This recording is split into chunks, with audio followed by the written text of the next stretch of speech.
At maaari na po akong tumanggap na inyong mga katanungan. Unang tanong mula kay Rafi Ayeng, Daily Tribune. Magandang umaga po, Yusek. Marami po ang tumaas ang kilay nung in-announce ni Pangulong Marcos na maglo-launch ang Pilipinas ng rocket. So sabi po rin ni Senator Robin Padilla, wala pa nga po tayong bullet train, rocket pa kaya. And ano pa po ba ang main purpose ng rocket launch na ito? Yung mga tumataas ang kilay, ibaba na nila. Ang iingat natin at ang iakyat natin at ang itaas natin ay ang mga naisi ng Pangulo para sa bansa at para sa taong bayan. Huwag na silang magsilbi na balakid sa mga ninanais ng Pangulo sa pag-asenso ng ating bansa.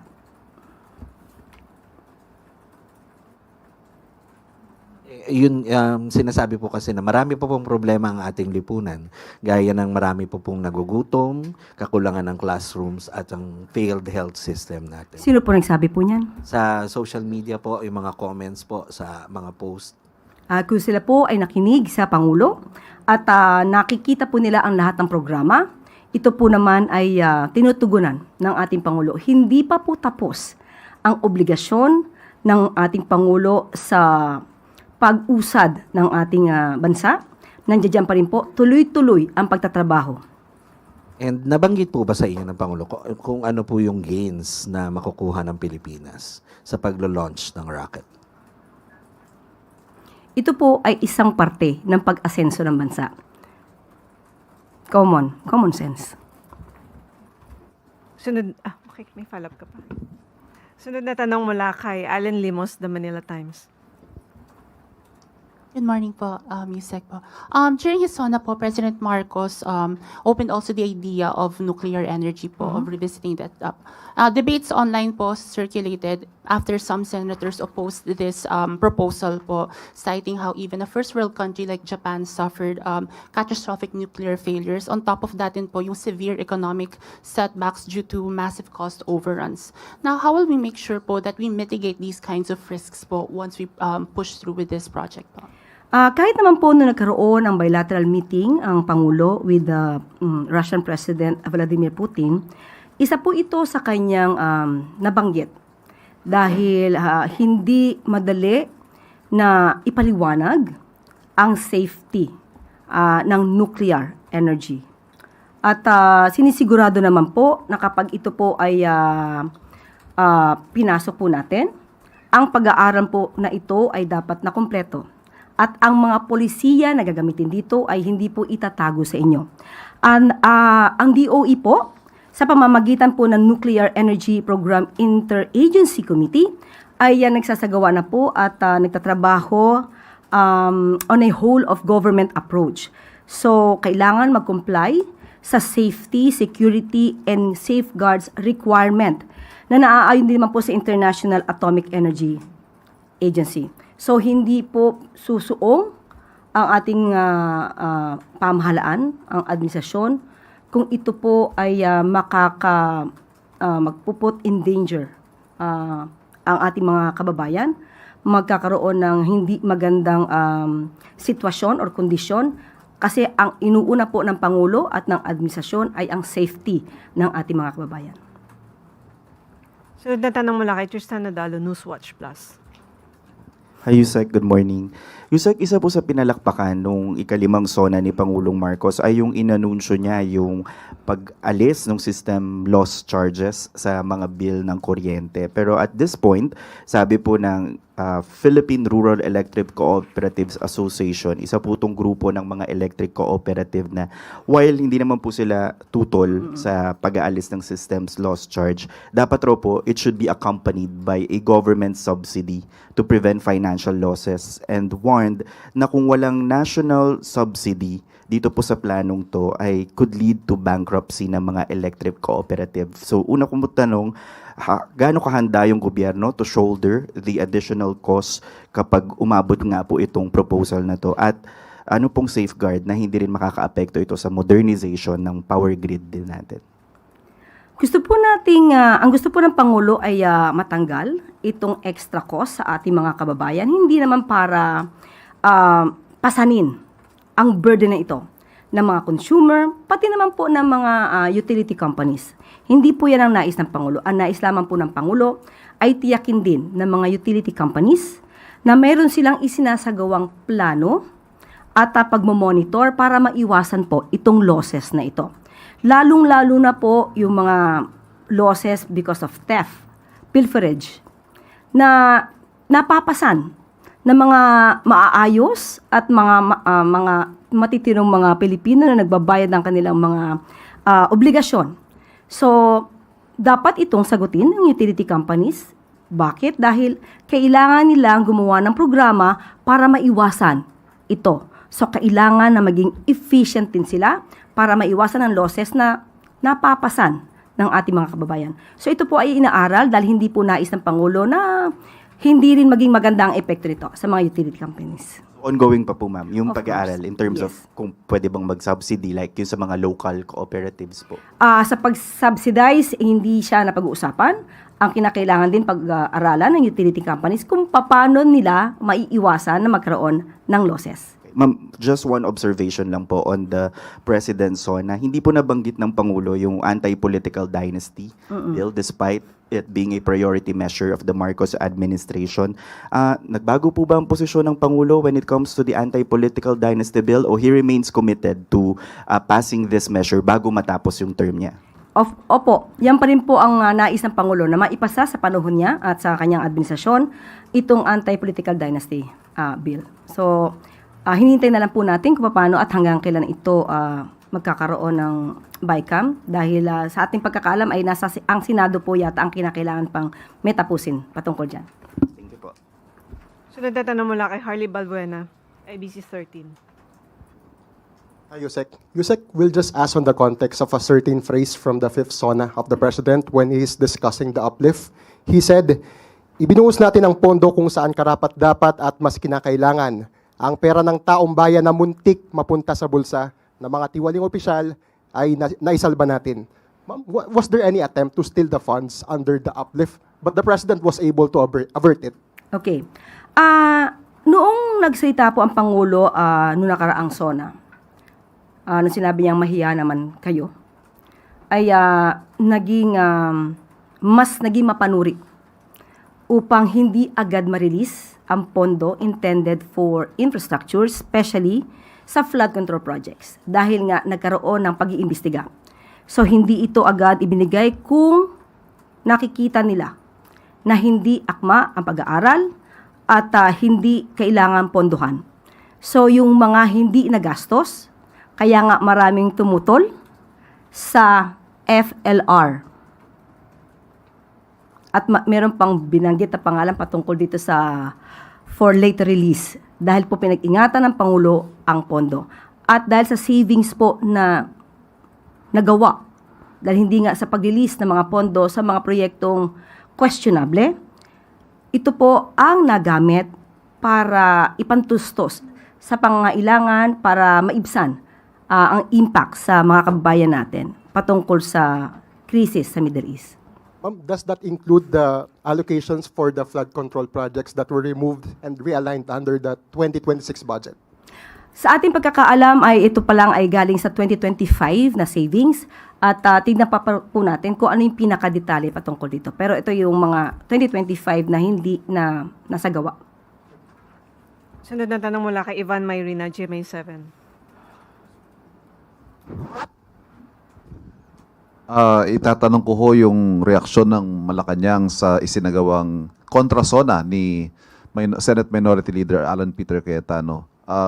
Tinutukoy po niya ulit ang sinasabing selective justice, pointing to the fact that Senator Bato is fleeing unjustly from justice. And he said, if I may quote, I believe Senator Jinggoy and Marcoleta are political prisoners. And if it wasn't weaponized, they can at least go out on bail. Sabihin niyo mali ako, but they should be allowed to attend the impeachment. Pantay-pantay bang hustisya o selective justice po tayo ngayon? Again po, I think that regarding Senator Marcoleta and Senator Jinggoy, Political prisoners I daw think- po. Yes. he just said, I think. I believe. I believe. Kung yan po ang kanyang paniniwala, hindi naman din po siguro to ang paniniwala ng Sandigan Bayan. Iba ang kanyang pananaw, iba rin naman ang pananaw ng mga korte. At sinasabi niya dapat ay ma-bail out sila or mabigyan ng pagkakataon na mag-post ng bail. Hindi po kay Senator Alan Cayetano ang pagpapasya. Nasa korte, nasa Sandigan Bayan. So kung ano man ang mga kanyang binanggit, kung yan ang paniwala niya political motivation, maaari naman po siguro siyang tumayo na lawyer sa dalawa para ito'y mapatunayan. But definitely, may mga ebidensyang nakita at yung dalawa po na senador, ay maaari naman nila itong pasinungalingan habang sila po ang magbibigay ng kanilang depensa. Sunod na tanong mula kay Maricel Lili, TV5. Good morning, Yusek. Connected pa rin po kina Senator Marcoleta because he filed a manifestation before the Senate asking na baka pwede silang sumama ni Senator Jinggoy doon sa impeachment trial despite the fact that they are facing charges.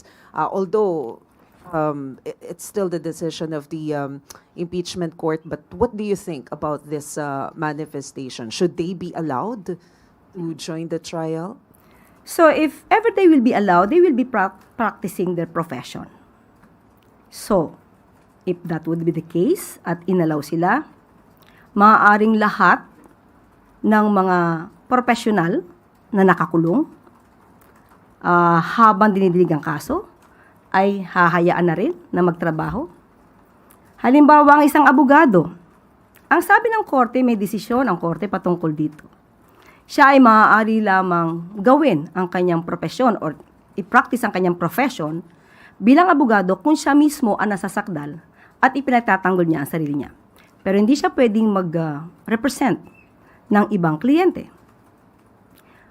So, kung gano'n ang mangyayari at papayagan sila at magkakaroon ng special treatment, maaaring lahat ng nagtatrabaho na nakakulong ay hayaan na rin magtrabaho habang nakakulong. At nabanggit na rin po dito, nagkaroon na rin po ng desisyon ang Sandigan Bayan patungkol sa motion ni Senator Jinggoy Estrada na hindi pwedeng mabigyan ng tinatawag na virtual freedom ang isang naka-detain.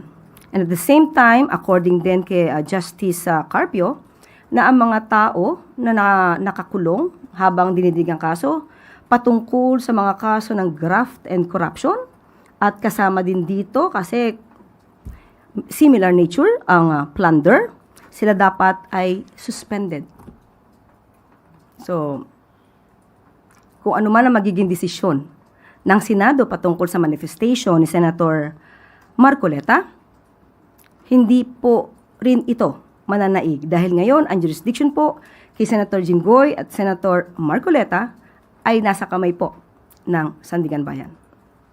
And ma'am, on other issues, si Senator Amy Marcos released a video yesterday. Doon sa video, sinasabi niya na ICC is in trouble dahil nagsalita na ang US. And at the same time, she mentioned na merong ICC dito sa Malacanang. She did not finish the meaning of the acronym ICC in Malacanang. But after watching the video, do you feel that she was referring to you? What do you want to tell to the senator? I just want to know, what do you feel? Kasi you're asking me that question, so it seems na ang ICC na binabanggit nila, you believe na ako yon. Tama? I just want to know. Yes. Correct, yes. Right? Okay. Ang ganitong salita, can you just say ano yung word na ginamit? I watch it, but I just want to hear it from you. Well, based on the video, they said na I refers to Impacta, but they did not finish the Yeah. meaning of the whole Meron act. lang, yan, okay.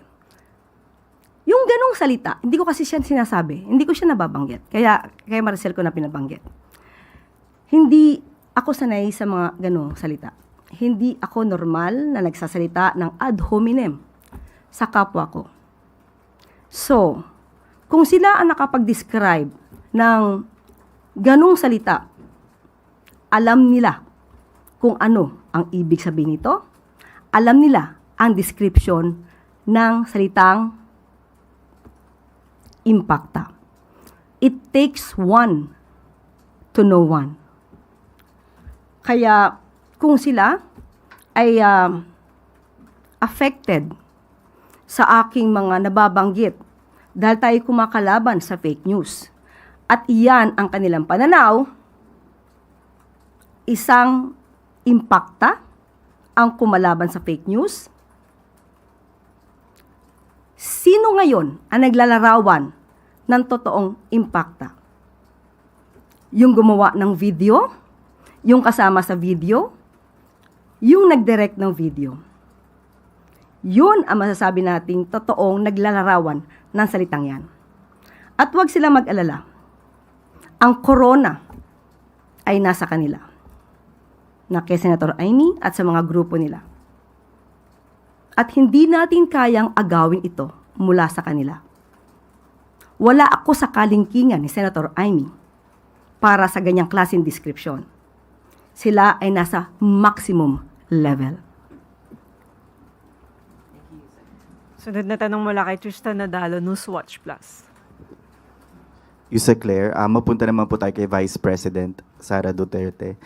Sa kanyang interview sa The Hague, sa kausap niya yung mga supporter niya po, no, natanong siya kung pinanood niya or binasa man lang yung SONA ng Pangulo. Ang sabi niya po, hindi niya po binasa or hindi rin po siya interesadong panoorin because it's a waste of time of the Filipino people. Coming from the Vice President, ano po ang reaction niyo po na dito? Ano po ba ang nangyayari sa isang tao kapag hindi po inaalam ang sitwasyon ng kanyang bansa, kung ano ang programa ng Pangulo? Walang alam. Sino man, hindi tayo nagpapatungkol in particular sa sino mang tao. Ang SONA, ito po ay paraan. Ito ay ang pag-uulat ng Pangulo ng kanyang naging accomplishments, kung ano pa ang gagawin ng gobyerno para sa taong bayan. Ito po ay base sa konstitusyon. Ang hindi pagbibigay respeto sa SONA ay hindi pagrespeto sa konstitusyon, hindi pagrespeto sa institusyon. May mga tao na ang nais ay manatiling walang alam. Mangmang ang mga kababayan, mas madaling maging or manipulahin ang mga taong walang alam. So sa mga kababayan natin, lagi tayong maging mapanuri. Obligasyon po nating alamin ang katotohanan at huwag tayong sumunod sino man na nag-uudyok na manatili tayong mangmang sa katotohanan. Mabubulag po tayo dyan. Obligasyon po nating alamin para hindi tayo manatiling mangmang sa katotohanan.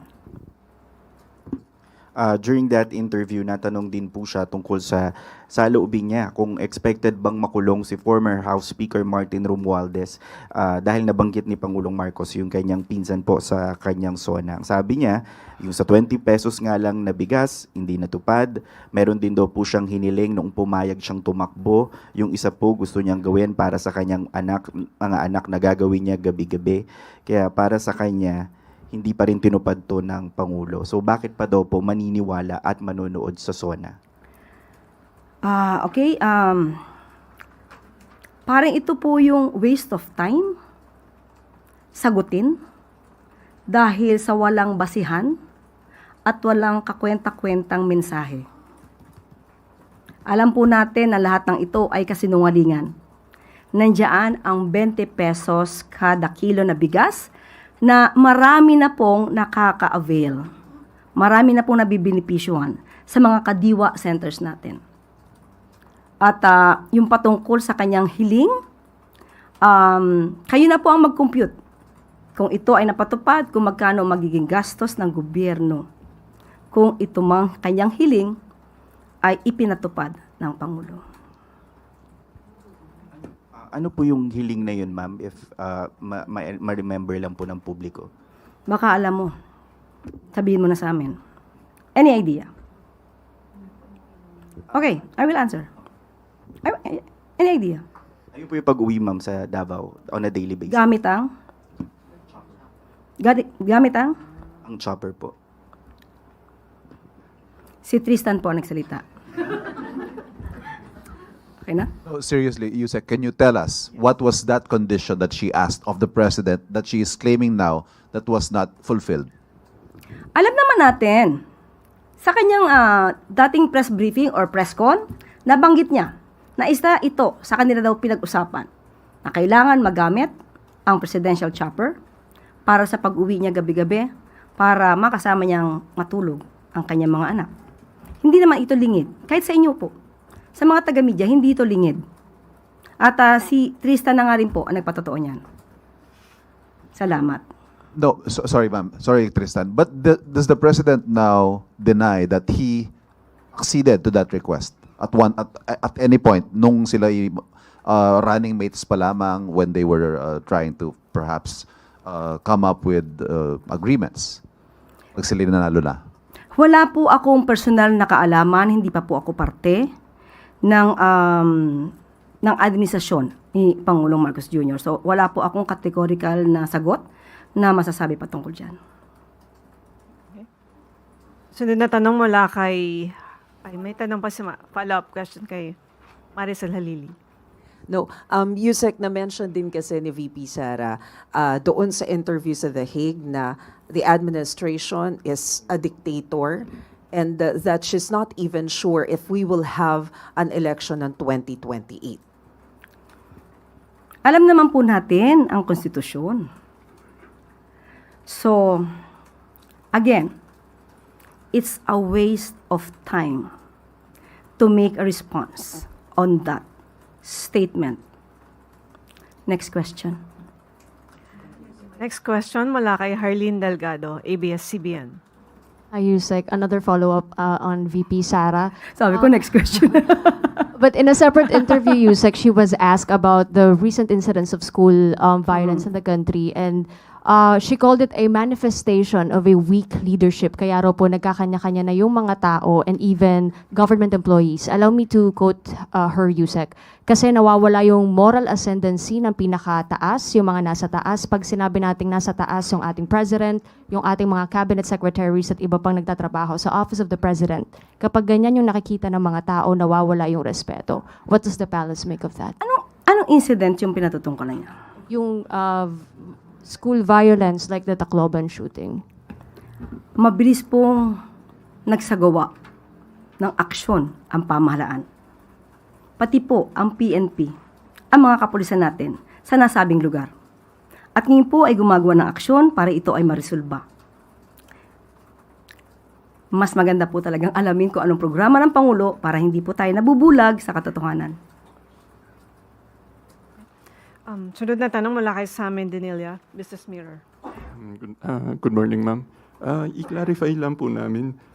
Before po in-announce ni President Marcos sa fifth SONA niya yung tax reform package tsaka yung EPIRA amendment, nag-consult na po ba siya sa economic managers regarding dun sa possible impact nung dalawang policy reforms na yun at tsaka kung saan funds kukunin yung Hindi po magsasalita ang Pangulo kung wala siyang basihan. Inaaral po ng Pangulo ang bawat sinasabi niya. Hindi po siya nagsasalita sa harap ng media, especially sa SONA, kung wala siyang pagbabatayan. Pero ang mga detalye po na yan, Sam, ay makikita natin at madidig natin kay Secretary Go na magkakaroon ng briefing ng 1:30 or 2 o'clock ngayong araw. Thank you po, ma'am. Wala nang... Ipapaalam ko po sa inyo kasi yun po ang ipinabot sa atin. 1:30 or 2 o'clock PM, maaari nyo na pong itanong patungkol po sa mga issue sa tax.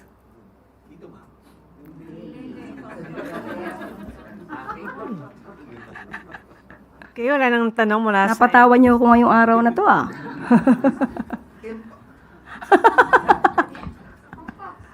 Im? Ang ano na, start ng salita ay IM May follow-up Okay. question mula kay Let Narciso, DZRH. Yes, go. Ano pong chance na i-certify as urgent bill kapag may mga... Ang kailangan lang po kasi makita yung mga bill. At pag nakita po ng Pangulo ay definitely yan po ay isi-certify as urgent.